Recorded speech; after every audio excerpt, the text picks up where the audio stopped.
Malaina mividy akanjo ny olona hoy ireo mpivarotra akanjo tonta. Na efa miverina misokatra aza ny tsena, tsy tonga mifandrombaka ny mpanjifa. Eo ny fikatona ny lalana mampifandray any amin'ny faritra, fa eo indrindra koa ny tsy fampiny fa efa mividy. Voatery araka izany mandefa mora ny entana ny mpivarotra na tsy mivarotra fa tsy ireo entana mora vidy. Fa metiko zao taloha blouse en cuir. Ny blouse en cuir nefa tena lafo masokarena varotra 200 ianao 150 250 dia lefa fa mividy le olona amin'izao efa tsy ampy an'izay intsony.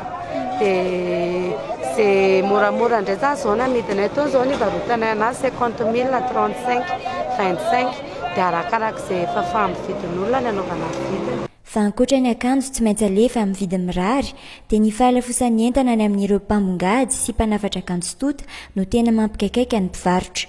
Sarosarotra ihany koa ny mahita entana vaovao amidy amin'izao hoy izy ireo.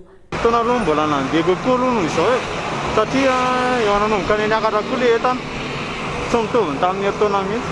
Tamin'ny herintaona mbola zao hoe moramora kokoa nakana anazy. Ny miakatra ny balina zao raha tsy dia misy loatra zao ny balina. Izay misy dia efa ka ny any afasanterana ny asotry izany zay zao maka. Aloha izany dia 1 million dia zao izany lasa 3 million sady tsisy entana mahitsy. Ka entana mandehandeha lavitra be mitety. Maka ravoangy asotry izay misy. Raha ny voalazany ireo mpanafatra azona antso dia tsy ny entana loatra no tsy misy. Tonga ihany entana ho izy ireo fa ny sara ny fitazomana azy any amin'ny seranatsambo sy ny fitaterana azy no mampiakatra ny vidiny eny amin'ny mpamongady. Mbola noho ny fihibohana sy ny famerana ny fivezivezena ihany no mahatonga izany.